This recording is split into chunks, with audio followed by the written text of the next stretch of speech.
नमस्कार, मैं आपके साथ अंजना और आप देख रहे हैं नेशनल न्यूज नेटवर्क। आइए नजर डालते हैं आज की खास खबर पर। सरकार से कुछ मांगो मत, तय करो सरकार किसकी लानी है। किसानों से बोले नाना पाटेकर। देश में चल रहे किसान आंदोलन में बॉलीवुड एक्टर नाना पाटेकर की भी एंट्री हो गई है। उन्होंने बड़ा बयान दिया है। एक्टर ने किसानों का सपोर्ट किया है। नाना ने किसानों से अपना फैसला लेते हुए सरकार चुनने की बात कही है। नाना का कहना है कि अब वक्त है कि किसान कुछ मांगे नहीं बल्कि तय करें कि उन्हें देश में किसकी सरकार लानी है। इसी के साथ उन्होंने अपने राजनीति में आने को लेकर भी जवाब दिया है। मैं राजनीति नहीं कर सकता। नाना पाटेकर हमेशा से अपने ओपिनियन को लेकर मुखर रहे हैं। किसानों पर ज्यादती को लेकर उन्होंने हमेशा सपोर्ट शो किया है। इस बार उन्होंने किसानों का पक्ष लेते हुए कहा, 80 से 90% पहले किसान थे, अब किसान 50% हैं। सरकार से अब कुछ मांगो मत, अब तय करो कि सरकार किसकी लानी है। मैं राजनीति में नहीं जा सकता। मैं राजनीति में नहीं जा सकता क्योंकि जो पेट में है वो मुंह पर आ जाएगा। वो मुझे पार्टी से निकाल देंगे।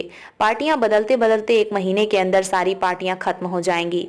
यहाँ आपके यानी हमारे किसान भाइयों के सामने हम दिल की बात कर सकते हैं, जो हमें रोज खाना देता है। किसान के रूप में ही जन्म लूंगा। किसानों से बातचीत में नाना ने आगे कहा, अगर मैं आत्महत्या भी कर लूं तो मैं भी किसान के रूप में ही जन्म लूंगा।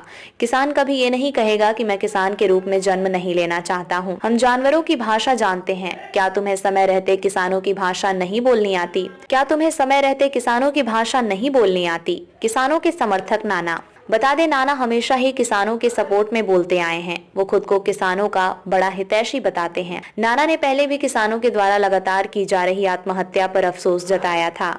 उन्होंने एक संस्था बनाई थी जो किसानों के पक्ष में काम करती है। उन्होंने कहा था कि किसान भाई आत्महत्या ना करें बल्कि उन्हें फोन करें। नाना के मुताबिक उन्होंने आर्थिक हालात में आत्महत्या करने वाले किसानों की 180 विधवाओं को 15-15 हजार रुपए की मदद भी दी थी।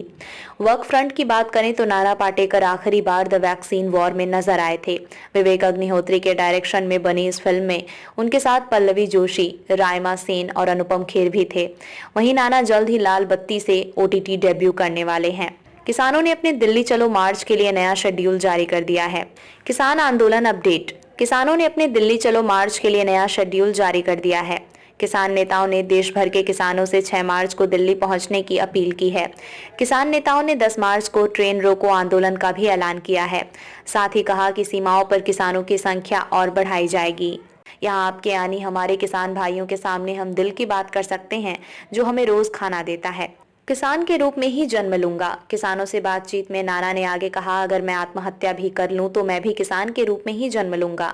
किसान कभी ये नहीं कहेगा कि मैं किसान के रूप में जन्म नहीं लेना चाहता हूं। हम जानवरों की भाषा जानते हैं। क्या तुम्हें समय रहते किसानों की भाषा नहीं बोलनी आती? क्या तुम्हें समय रहते किसानों की भाषा नहीं बोलनी आती? किसानों के समर्थक नाना। बता दें, नाना हमेशा ही किसानों के सपोर्ट में बोलते आए हैं। वो खुद को किसानों का बड़ा हितैषी बताते हैं। नाना ने पहले भी किसानों के द्वारा लगातार की जा रही आत्महत्या पर अफसोस जताया था।